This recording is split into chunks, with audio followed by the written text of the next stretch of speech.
My name is Kara Hall. I am a Senior Director of Customer Success with Tutor.com and the Princeton Review. Joining me on the call is Anna Richmond and our star of the hour, Ken Brenner, who is our expert on all things AP English test strategies. So take it away, Ken. All right. Thank you, Kara and Anna, for getting us started today, and welcome everyone to this AP Strategy Sessions webinar for the English subjects. So as Kara had already said, my name is Ken. I've been with Princeton Review for about 15 years now. And today, this hour-long session has a couple of points to it. First, we're going to talk about why we take AP English exams. If you're here for this session with the exams oh so close as they are, you're probably already on board with taking them. So we won't spend too much time there. We'll go over the important parts of it. Then we're going to go over the structure of the two tests, Lang and Lit, and just sort of talk about what are the critical points you need to understand about how those exams are built. And the main part of today's meeting will be going over the strategies we have for the two AP English exams, kind of what you can use on both and what's a little bit different between them. At the very end, we'll also have how you can utilize your Tutor.com resources in order to help you prepare for these exams and beyond. So let's Carrie, oh, sorry, did you want to jump in? Yeah, I just wanted to say to all the attendees, if you have questions that you would like to relay to Ken or to either Anna or myself during this session, find the Q&A box, question and answers. That's where you can relay your questions to us. Anna will be making sure that Ken is able to see and answer your questions during the session. Yes, thank you so much. All right. And I will also be stopping for questions periodically. So please feel free to enter a question as soon as it comes to your mind. And also feel free to enter one when you're prompted as we go forward. So why take AP exams? Well, I think the basic idea, right, is that they can be utilized for college credit. And generally the way that works is if you can get credit for a 3 or higher. Now, this does depend on a school. Not all colleges give credit for a 3. The rule of thumb is the more competitive the school, the more likely they're going to want a 4 or a 5. They also, right, operate as credit for required courses. So hopefully you all know this, but when you go into most undergraduate programs in the country, the first 2 years of your college program are spent doing what's called your core. And in that core, you take college versions of the main subjects you've done in high school. So by getting qualifying credit in an AP for an AP exam, you could be kind of saving yourself that time in your college core competencies, which is right along the idea of letting you skip those introductory classes. And it lets you get to your major and your graduate focus faster and sooner, right? So, the more of these core credits you've earned and the more classes you can skip, the more time you can spend doing the subject, the major in college that really interests you. I did not actually, there we go, sorry. So those are, really the main reasons people take AP exams and try to earn a 3 or a 4 or better in them. Now, today's session is about the Englishes, and you should know that each AP exam is offered once per year. Hopefully you know these dates. This year, if you are doing English Lit, your date is Wednesday, May 3rd. And if you are Lang, you are Tuesday, May 9th. Typically, these exams at your school are going to be taken in the morning. And the only way you would have a different date is if the circumstances have prevented you from making the main date, in which case you'd be working with your guidance counselor and college board, right, for the makeup date. But on default, these are the only times you're able this year to take these exams. So, make sure you kind of have that already in your schedule brain. Now, the way that the exams are scored, both of them, is you probably know that they can be scored from 1 through 5. And essentially, as you see here, the score on the exam given by the College Board is basically a score of recommendation, where essentially they're saying colleges, hey, this is how qualified we believe this student's performance is on this exam, that they should be given credit for this program. And therefore, you'll kind of see that each of the grades has sort of a college course grade equivalent, where if I have a 3, that's a qualified recommendation, the equivalent of a B minus, C plus, or a C, right? And yeah, and I'll get to the question that just came in a second. And yeah, like that is definitely the minimum. So the question was in the Q&A, so scoring a 3 on the AP exam is the bare minimum for credit recommendation. So that is definitely true, right? And just to be clear, that is only going to work for some schools. What I said a moment ago, the more competitive the program, the more likely that it will be a 4 is the minimum. So what we're always going to recommend is that you research your programs. You can find a lot of information on PrincetonReview.com's website about what the admissions data and the AP data is for over 1,500 different schools around the world. So yes, 3 is the bare minimum. For some schools, it's a 4. Unfortunately, there's almost nowhere that a 1 or a 2 will get the job done. 3 or higher is what we're looking for, 4 or higher, depending on the program.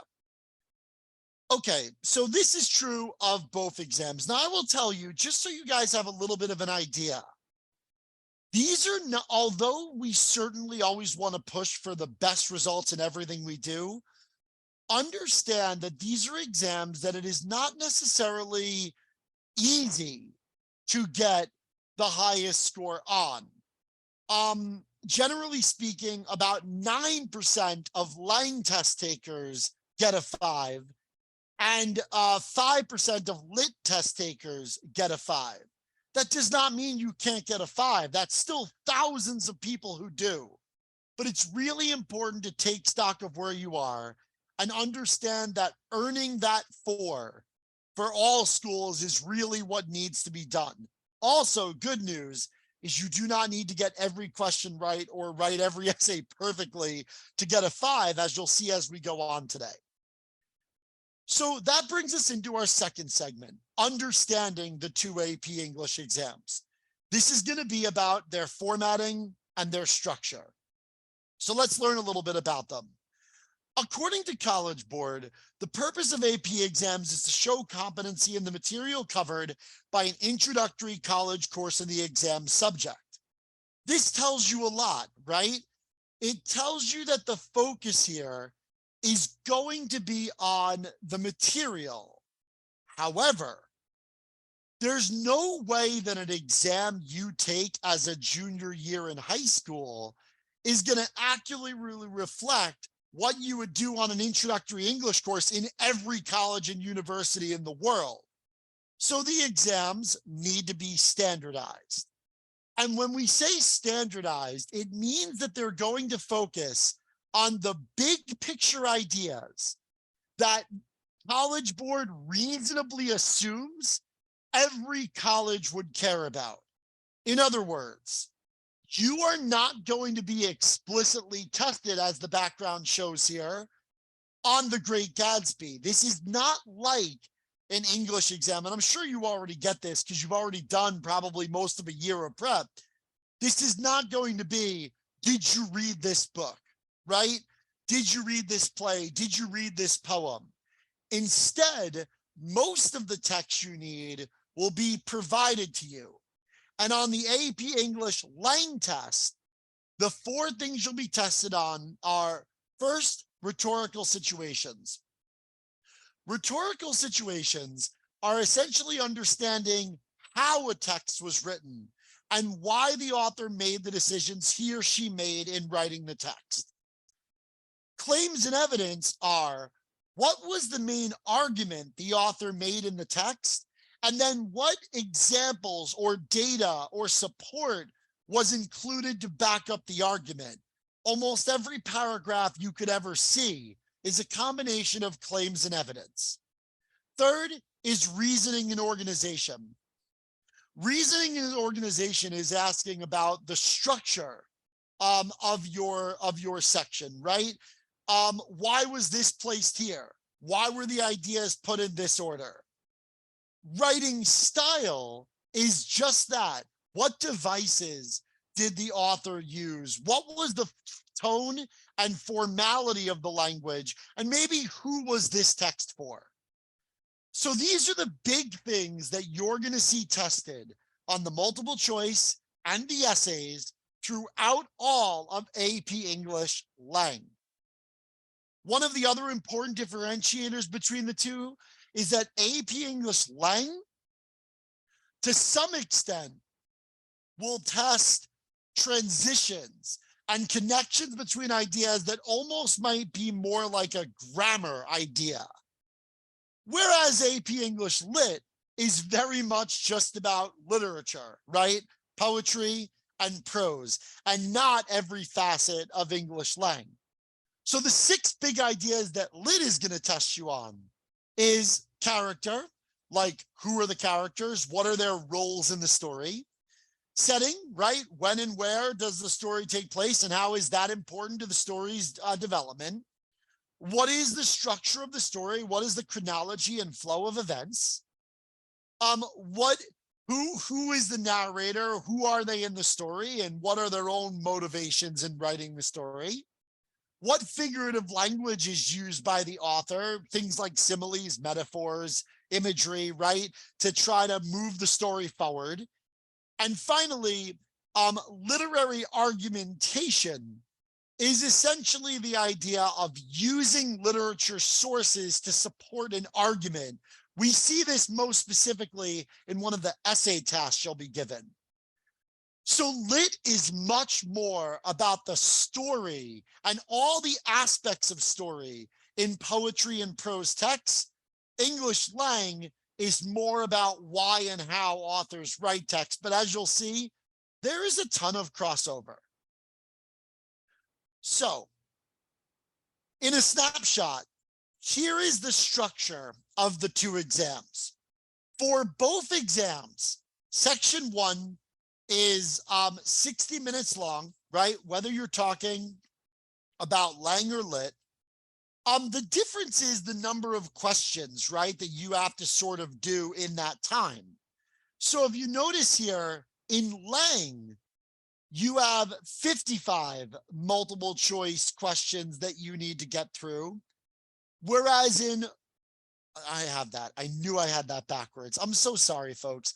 Now you're going to see this. You're going to see the magic of editing. I switched their spots and just didn't switch the numbers, because this is important for a point later. See, and now it's like there's no trickery. In Lang, there's only 45 multiple choice questions that you need to do in the span of an hour, right? In Lit, there's 55. I switched them around because I wanted them to go in alphabetical order. So yeah, that's kind of the biggest thing, is that big difference, as you'll see, in the time. You should know that for both, this is 45% of your score, the multiple choice. The essay portion of each exam is 55% of your score. And really, you have the same amount of time for your essays. In both cases, you have 2 hours.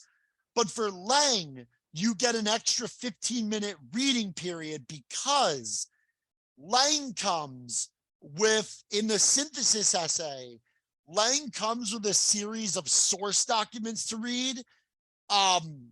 If you guys know, like a DBQ in world history or European history, it's a similar version of that. And because there's documents you need to read for the synthesis essay and the rhetorical analysis essay, for those reasons, you're given that 15-minute reading period. Otherwise, They are each 2 hours long with 3 essays that you need to write. We'll go more into these essays in a little bit, with a clip of roughly 40 minutes per essay. Before I keep moving forward and just getting things knocked out today, does anyone have any questions about anything we've covered so far?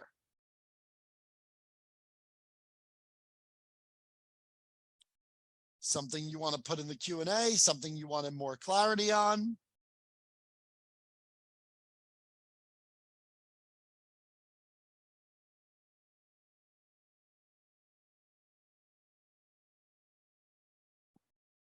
Okay, here's the good. So there was a question, what happens if we don't pass the exam? Here's the good news. This is not an exam that you can technically fail. Even if you get a 1 or a 2, this doesn't count as a failure. It's not noted in your records as a failure. What will literally happen is effectively it's just going to be disregarded by most schools in terms of a college credit competency. I will also tell you that getting a 1, like, you know, a bad grade, what we would call, right? What there isn't a failing grade, but let's say that like we don't want a 1 or a 2. I want you folks to know that this is something that doesn't happen often. Of the people who take these exams, more than half of them get a 3 or better, and even over 85% of them get a 2 or better. Don't feel bad if you do get a 1 or a 2. Understand that it won't then really be useful for college credit. It's not going to help you during the admissions process. But other than that, it's a done deal. It just fades into your past and you move on. You are not going to be kept out of a college only because you got a 1 on one AP exam one day. That is not how it works. So please don't have any fear in that regard.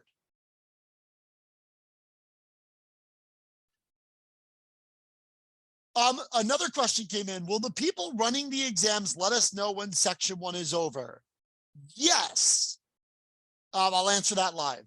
Yes. However, folks, you should know that there is a proctor in the room, and the proctor in the room will be timing you at an hour for that section, or 2 hours for the essays, right? However, I do make a recommendation to you all that you should have a watch on test day. It is so much better to be in control of the time on yourself. We're going to talk about timing a little bit as we go forward today. Please be in control of the time on your own, right? It's you just to know how long you're taking per passage, right? To understand how much time you have left, to sort of not be surprised when the time is called on you. Please bring a watch with you, but you will be told when you run out of time. And to be clear, you won't be allowed to go over, just to be clear. Like, you're not going to be allowed to use more of your time for section 1.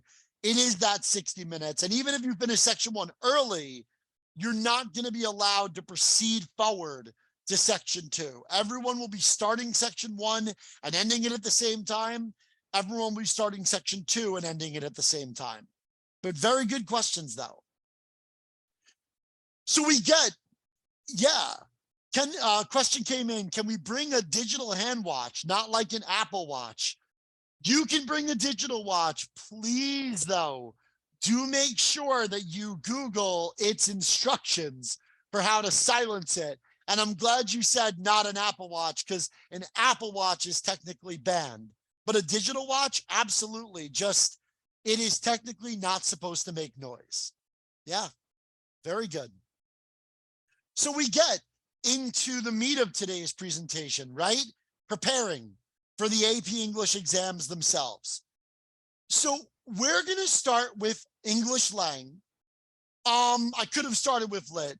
What I like about starting with Lang is that the strategies for the multiple choice, which is where we'll begin, is not so different. Because for the most part, both multiple choices are essentially, here's a passage, right? And here are questions based on that passage. That is literally the entire deal. So I think that that's a really good way to sort of get started. And then we will certainly go through there. So here's the first thing and the most important. These are multiple choice exams and it's a standardized test. And for as long as you have multiple choice exams and for as long as you have a standardized test, you are going to want to use the process of elimination. The fact is, finding the evidence for the one right answer is rare. The evidence for the one right answer is going to be hard, and you're not always going to know what you need to know. For example, if I asked everyone in the panel, what is the capital of Malawi? It's something that I don't think many people would know unless they Googled.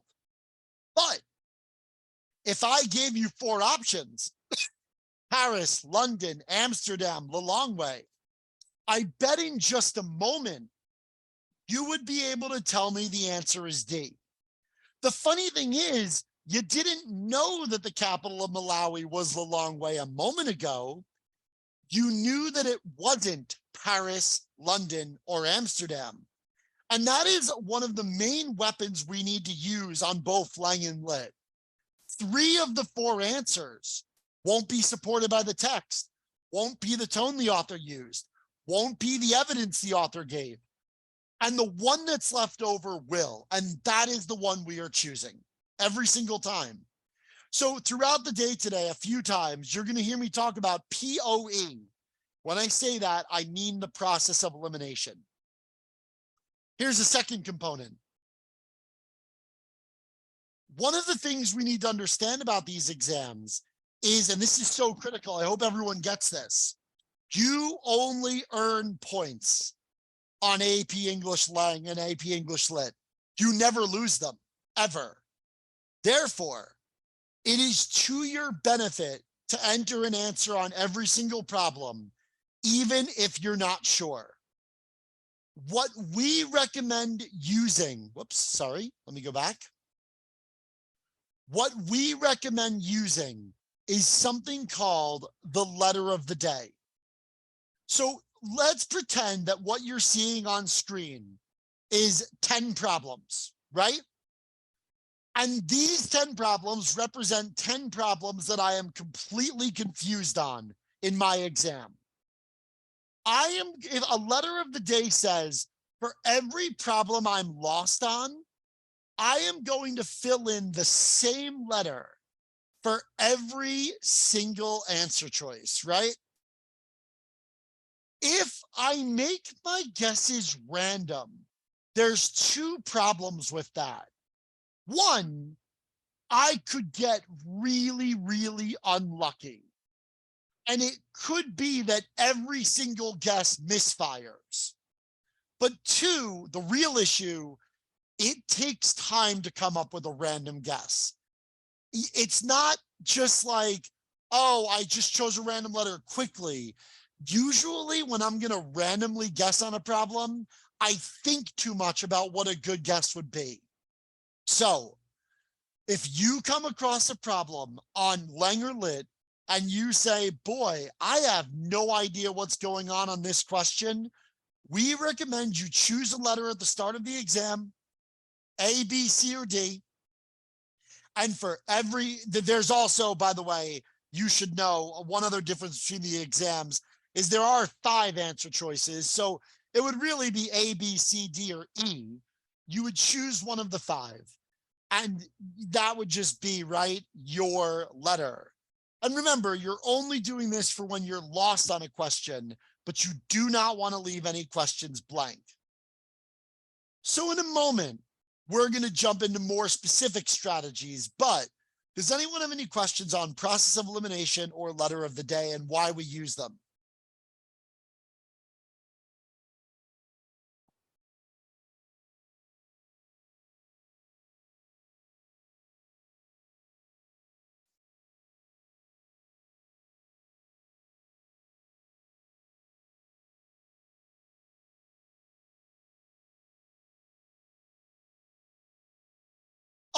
To be clear, so someone asked, so these strategies are somewhat of a last resort. Process of elimination is not a last resort. It is a primary way of getting problems right that is often faster and more accurate than searching and searching and searching for the one piece of evidence you need. Letter of the day, on the other hand, is definitely something of a last resort. It is, but even that is not really true, because what you're saying is, I look at this problem, I realize that it's going to be complicated. I am going to put in my letter of a day to preserve my time for the other problems so that I can maximize my score. So neither of these is a true last resort. POE is the preferred way to solve most problems. Letter of the day is definitely something you would do once you've realized you might not be able to solve the question. Yes. Good though. I'm glad someone asked that, actually, because people are always thinking it. Okay. Here's a good question that is indicative of something you might see on both tests, although this specific example is from Lang. The question wants to know what the term taxa in paragraph 1 refers to. Well, it says management objectives will differ substantially among species and thus influence habitat monitoring objectives. Emphasis: species for which habitat may be monitored may come from a wide spectrum of conservative categories, from taxa listed under the Federal Endangered Species Act to ubiquitous species that may be hunted or trapped. So I want to know what taxa means in the text, right? Well, let's start here. It says that they may come from a wide spectrum of conservation categories from taxa listed under the Federal Species Endangered Act. So right off the bat, if we're just looking at what we can see, the text around, let me just press forward here, actually, rather than messing that screen up. I see where taxa is in the text, right? There we go, sorry. Let's look at the answers that it's not. It says A, characteristics of a group of organisms that distinguish them from other groups. Nothing in the text we just read said that any group is being distinguished from another one. This is misusing where it says the management objectives will differ. B, criteria used to determine whether a species is endangered. See how they're misusing the Federal Endangered Species Act. A grouping of certain species of organism. Sure, right? That doesn't seem to have anything wrong with it. It's in line with the idea that this would be part of a category. The unusually frail members of a larger group of animals. Nowhere in the text supported that anyone is frail. And any group of widespread and thriving organisms. It doesn't say that this just applies to any group, and just like the text didn't say frail, it doesn't say that anything here is thriving. The answer here is C. And it's not just that I can sort of support C because of wide spectrum of categories. I want everyone to understand that every answer has a problem with it. And the problem isn't what we think is a problem. The problem is because the text literally doesn't support words like frail and thriving, or is misusing ideas like distinguished and endangered. So the bottom line, we let the question tell us what we're looking for in the text. We understand what the text says about that item. and we eliminate the 4 answers that aren't consistent with what the text said. That's an oversimplification that we'll go a lot deeper in just a moment. So for most questions, it is going to be find an answer in the text and eliminate the 4 answers that aren't consistent with that answer. Let's really get into it then. 4, English lang. With English lang, right? This is the one we're going over first, as you can see, right? What we're going to do is we're going to say a few things to ourselves as we work through our passages. First of all, in English lang, what you are going to see is 5 passages. And there's going to be a split where it's roughly 23 to 25 reading questions, right? And 20 to 22 writing questions. And I'll show you the difference in just a moment.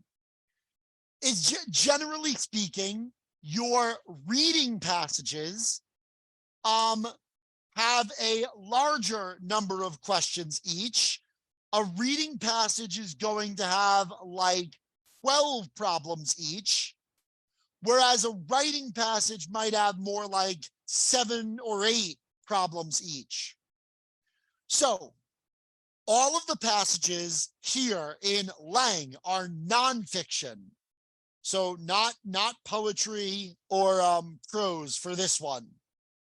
What we ask you do is, since you have a little bit more time in Lang, right? It's 45 questions over an hour. When you read each paragraph of this text, you need to read actively.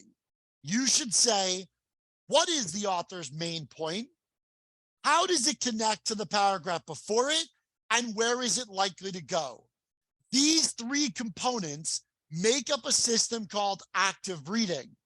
The reason this matters, you will be directly asked for the author's main point of both individual paragraphs and the passage overall. And believe it or not, over time, you'll read faster when you read actively. So that's the first thing, read actively.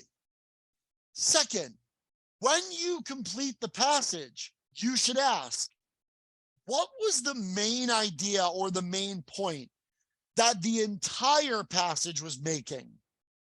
And what was the author's goal in writing the passage? Were they trying to convince me? Were they trying to get me interested about something? Trying to get me to disagree about something? And finally, what impact would the passage would have had, and what techniques did the author use to achieve that? This is not something you spend a long time doing. In fact, by the end of the passage, if you've been noting what the point of each paragraph has been, you should have a good idea of why the passage is there, what the author's goal was, and what impact the passage would have had. And I'll give you an example of a passage so you're not in the dark, I promise. Every question you get, whether it's 12 reading questions or 7 writing questions, is giving you a very specific task. And if a question sends you to specific lines back in the passage, you always go back and reread those lines. In fact, we recommend that you read 5 to 10 lines around the window they send you to get important context. So once I've won through the passage once, I go to my first question. I understand the question task, and if it does send me to a specific point of the passage, I must go back and reread that. As you do the problem, you will be applying the main steps of POE, or the process of elimination.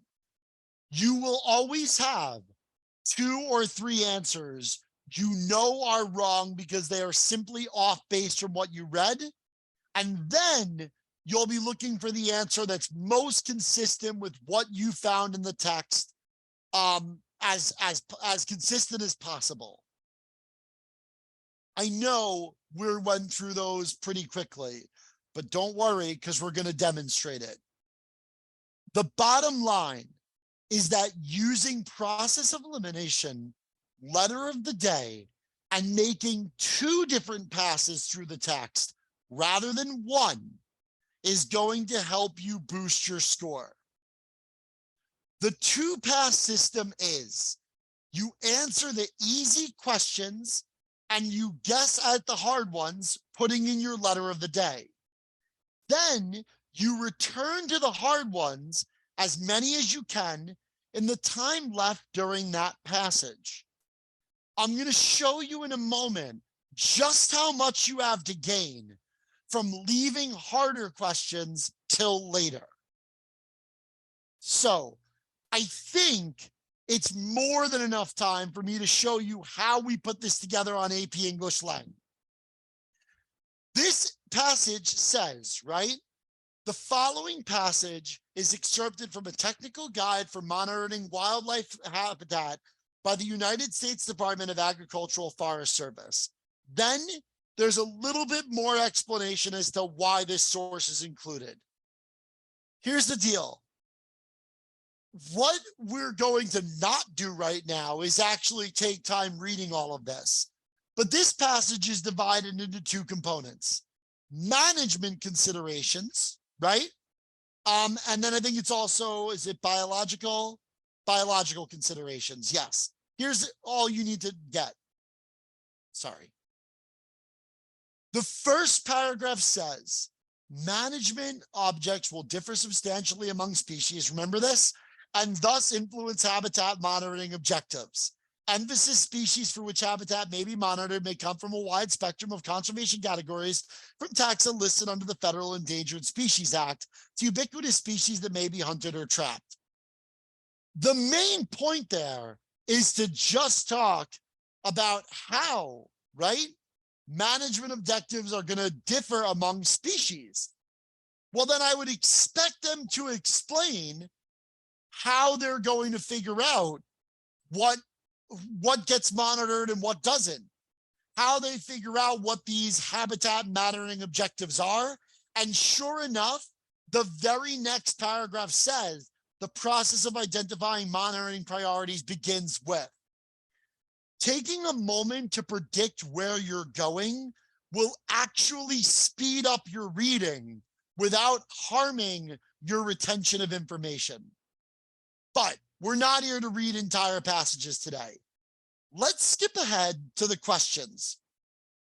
Let's say for a moment that you read all of that and you understood it, but then we get to question 1.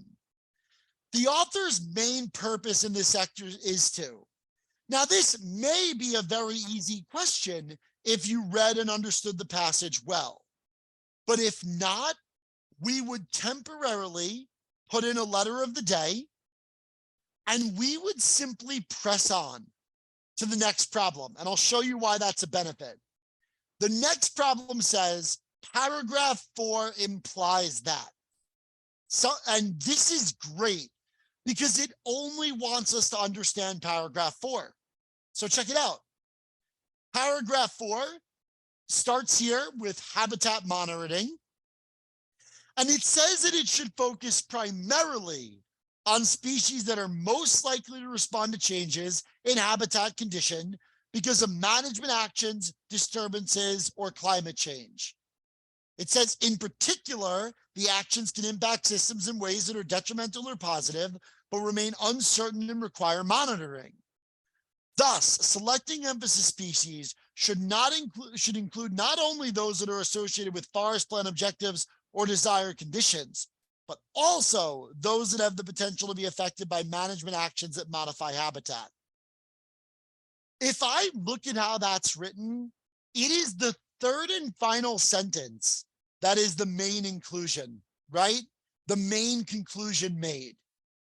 Emphasis species should not only be those that are associated with forest plan objectives, but those that have the potential to be affected by management actions that modify habitat. I shoot back to my question then, because I did need to go and read that paragraph. And I look at these options. And you guys are going to see, like, so quickly how we're able to work through these answers. A, resources available for habitat monitoring are limited. They did not say any resources were limited in what we just went and reread. Forest management programs focus only on the physical environment. It does not say that they only care about the physical environment. That's extreme. The impact of forest management programs cannot be predicted. The author never said if anything could be predicted or not. Forest management programs include climate change. We didn't read a single word of climate change. Habitat monitoring species should not be confined to species that are part of forest management programs. I know it's a lot of back and forth, but I hope everyone sees that that is exactly what that last paragraph said, right? That you shouldn't only do the forest plan objectives, but also the ones that have to be affected by actions that modify habitat. It is a direct paraphrase of what we were able to see. So here's the deal then. Right off the bat, just in doing question 2, we've also learned something about the passage as a whole. And that is the fact that this author wants another consideration to be made when it comes to the selection of which species should be focused on. So when I get a question that is the author's main purpose in this excerpt, right? A, encourage professionals to adopt a monitoring approach that's similar to the Forestry Service's approach. You know, just the idea that that the author's encouraging professionals to adopt some different approach, we'll keep that because he absolutely told them to do something else, right? B, influence them to monitor populations too. He didn't say anything about populations. He didn't talk about birds. This isn't about just educating readers. And it isn't just about directing resources for endangered species. We would know this better if we did more problems, but even the one problem we looked at today already had the idea that the approach, that's the wrong markup, that the approach needed to be modified, right? The author is suggesting something different. So is, in a nutshell, how we would do this work on English Lang. Okay, just to keep an eye on our clock here, let me switch things up here and talk a little bit about English Lit. Folks, English literature, on the other hand, right, is going to be 5 poems or prose, right? Prose is just regular written literature, like stories, short stories and novels. It's going to be a poetry or a prose passage. There will be 5 of them. They will basically each have 11 questions. 55 minutes means that we need to be a little bit more our time.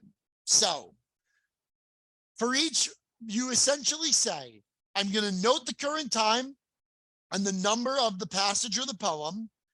I'm going to choose the one I would do first. I'm going to choose the one I would do last. Then I will work the first one, and then I will answer the questions. So here, it actually matters that you look through the 5 passages first, and you're going to see why in just a moment. 50 to 55 questions in 60 minutes means there's no time to waste. The more questions you answer, the better you are, more likely you're going to be correct. So don't leave a thing blank. It's great if you can get to all the passages, but don't count on it. You intentionally want to go out of order, find the most difficult passage, probably a poem or a really obscure piece of literature, and put it at the end. And here's the cool part. It is actually completely possible to get a final score of 5 without doing all 5 passages, because generally out of 55, you only need just over about 40 of the 55 right to be in line for a 5 score. It's pretty cool. So what you want to realize as you're working through these is that just like with Lang, the wrong answers will fall into 4 categories. 1, a single word or phrase that's off. 2, a word that's extreme or goes too far. 3, something that is basically right, true, but doesn't answer the question. 4, something that is irrelevant to the problem completely. So bottom line, our strategy for a lit passage is going to be a little bit different. First, we're going to look at the question stems to know what's going to be showing up in our poetry or prose. Second, like Lang, we'll look and identify the main point of each paragraph or stanza. Third, like Lang, we're going to ask, why is this here and why was it included? And 4, like Lang, we're going to ask, what's the main point of the whole passage? So all that changes is that very first step. Generally speaking, if you bypass the worst passage, you get more like 15 minutes per passage rather than just 11. And in that time, you have time to read actively like we just described. You have the ability to pace yourself, and you can learn the different types of questions. In lit, the questions as you see can ask about the characters, the importance of the setting, the importance of the situation, who the narrator is, the plot, the theme, the structure, the perspectives, the writing style, the writing tone, and the use of devices. We are not going to go into every type of problem today, but I can certainly give you a snapshot. Here is a passage that you might see on AP English Lit from Edgar Allan Poe's The Duc de l'Omelette. One of the more funny things Edgar Allan Poe wrote. Again, for the sake of time, we're not reading all of this. I just want you all to have a picture of what one of these texts looks like, right? It's about, as you see, it's about 112 lines long. We do not have time to reread this multiple times. We need to read it once and understand what we can.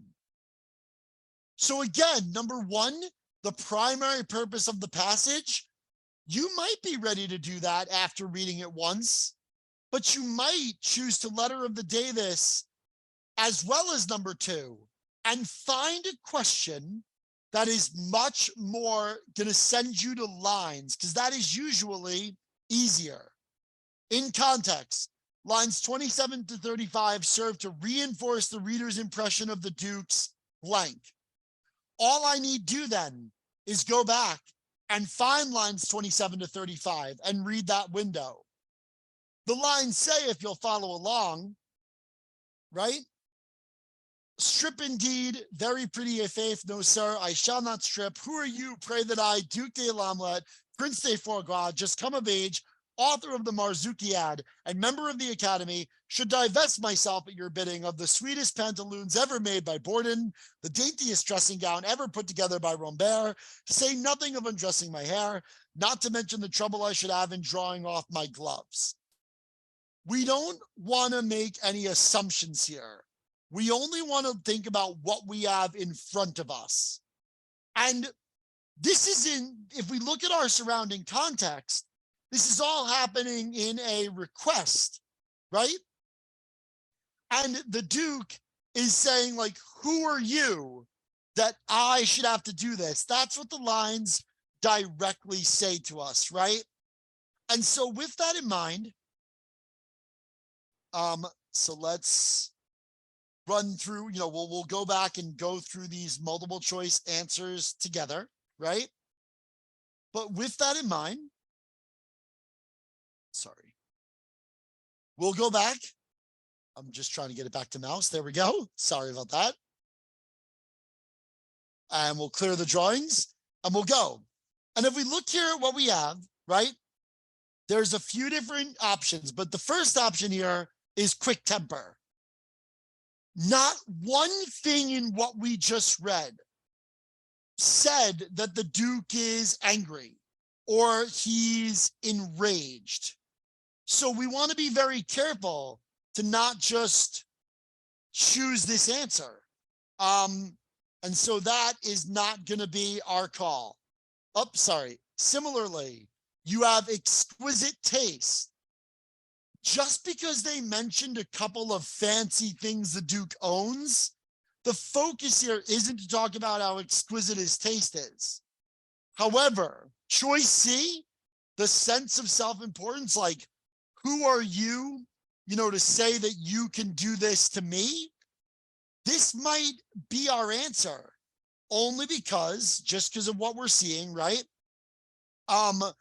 He's like, who are you to demand this of me? Accomplishments in social position. It didn't mention what his accomplishments are. And then we have the misunderstanding of his situation. So the thing here about this answer, because I think it's one that would probably be appealing for most people, is we don't know that the Duke doesn't understand, right, the situation he's in. Not from those lines, but the fact that he says, who are you to do this to me, is direct evidence for something like his sense of self-importance. Again, if we were to keep going, we would probably be able to understand the answers to 1 and 2, even if we didn't read every last thing. So those are just some question examples so you can see how these exams are organized. Okay. I know we need to keep moving here. I know that we're rapidly approaching the top of the hour. So let me say some quick things about the essay so we feel like we've covered those as well, and then we will open it up for questions. Okay. On English Lang, regardless of which of the 3 question tasks you're given, you must thoroughly understand the prompt. Make sure that you're prepared to address every component of the prompt and not just half of it. Make sure that you have a clear position in each of the 3 essays, that you are making an argument, not a statement. An argument is something that could be disagreed with by another person. And finally, organize your essay. As we'll talk about in just a second, your essay must have a clear flow to it. So, in English Lang, you will be asked to write 3 essays. Your synthesis essay will give you a scenario and ask you to write a response using at least 3 of the 6 or 7 short accompanying sources for support. Like a history DBQ, you will be coming up with your own thesis or argument, and then you will be trying to incorporate, you'll be using the sources as evidence, trying to add outside evidence as much once or twice. The rhetorical analysis essay will ask you to take somebody else's text and try to identify the main lines of reasoning used. What were the main points he made, and what techniques did he or she use to make those points? The argument essay is the essay you all have written multiple times. You are given a claim or assertion, and you are asked to argue a position based on your own knowledge, experience, or reading. A good rule of thumb for any 5 essay structure is you should have an introductory sentence that addresses the prompt, that draws the grader in, your thesis, which is what is your argument, the 3 pieces of evidence you'll use. They could be the 3 sources you're going to use, the 3 lines of reasoning from the synthesis essay, or your own 3 examples for your argument essay, and then a transition to your first body paragraph. Paragraphs 2 to 4, each one should be for one of your 3 pieces of evidence: your first source document, the first line of reasoning, or the first of your own examples. Each one should have a clear connection back to your thesis, and you could consider making one of them talk about a conflicting view, which you then shoot down. Or maybe talks about something that most people fail to account for. And then you should have a conclusion. Your conclusion should be a stronger doubling down of your thesis. You should now be more emphatic and slightly more dramatic in how strongly you believe your point now that your position is literally stronger. The cool thing about Lang is that although all three tasks are different and require more work than we could do on them today, they all should follow the same structure, as should your work in Lit.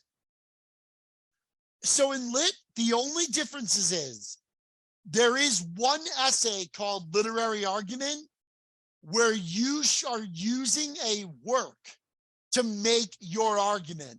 So our advice is you prepare 3 examples, 2 primary examples, like novels that you read during your high school career that you know really well, and a 3rd example that's very different from your 2 primary ones. So if you chose 2 novels, maybe like a play or just a novel that's very different from the other 2. This way, no matter what you're asked by College Board, you're able to write your 5-paragraph essay. When you're analyzing, the other 2 essays are poetry and prose analysis. Just like the rhetorical analysis essay for Lang, you're looking for main lines of reasoning and literary devices. And of course, your essay still needs to be organized in a good 5-paragraph structure. There's more here than I think I want to go into in this moment, but just to focus on the tasks, right? Your tasks will be, oops, sorry. Yeah, we're not going to do all of that craziness. Your tasks will be a passage or poetry of a comparison or 2 thematically related poems, a passage of prose fiction, and a literary argument where you actually use your own reading example, which I just spoke about. Those are things, the organization of your essay, the preparation of your samples are starting points for helping you write these essays down the road. So just remember, the best way to succeed on an AP exam is by knowing the content, but AP exams are still standardized tests, and you need to know how to beat a standardized test. So, and Kara, Anna, you guys are welcome to jump in if you wanted to talk through this part, right?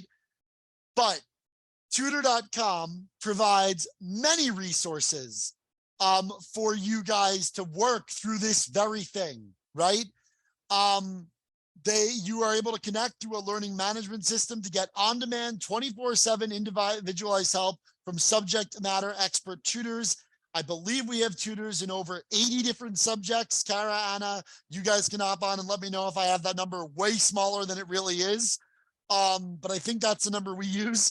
Well, it actually says hundreds of subjects, so I may be thinking about just like MCAT centric or something. Yes. But So science, go. We have over 250 different subject areas that you can access through your school's program. So you will either access, some of you may have a logon if you are, say, part of a Gear Up program, or you can access without a username or password just by going through your school's learning management system. So that may be Canvas for you, Schoology, ClassLink, Clever, but from there you will be able to access our expert tutors. You can get help in any of these AP courses that you are taking, whether that is language, literature, or any others, as well as other subject area help. So whether that is math, science, even study and life skills, if as you are preparing for these exams, you want guidance in learning how to study most effectively as you prepare. With APs, it feels like you can never do enough. So you can come in whenever you like. And you can also drop off any of your papers. So as you are preparing to write essays for these exams, as you write practice essays in your class, you can submit them there and our tutors will give you guidance. And then if you want to go to the next slide there. So this is where you will connect with a tutor. You can connect either in English or in Spanish. And you can see from the list there where it says AP subject. So if you wanted to get help on your AP subject matter, you would just select there down below. Or if you wanted to submit that paper that you were working on, maybe for a different class, maybe it's a practice test for the AP, you can submit that under the middle tab, and you will all be able to find this through your school's Tutor.com program. And then this is that writing review. So while we don't have the specific AP rubrics ingested, we will give you that feedback on the thesis statement, your development of ideas, your essay structure, so it can still be very helpful for you. Now we're going to hang on for just one more moment. I know we are past time, so if any of you who have questions, we will be here. But thank you all so much for joining us today.